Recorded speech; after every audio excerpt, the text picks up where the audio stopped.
Good afternoon everyone and welcome to ATSA channel. Today our topic is Redmi. In this video I will tell you how to add a volume button on screen on Redmi. Don't forget to like the video if it helps you. Let's dive in.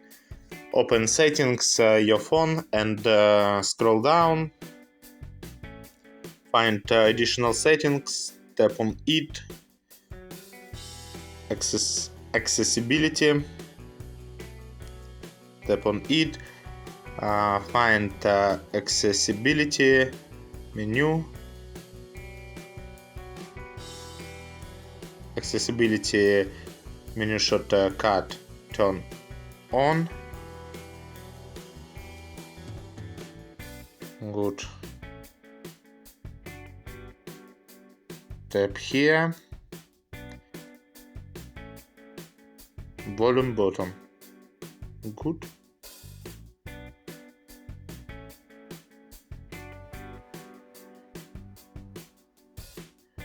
Accessibility menu shortcut turn off. Okay, you did it. It was easy and simple. I hope my video was useful. Don't forget to watch my new video. Subscribe to the channel. Goodbye.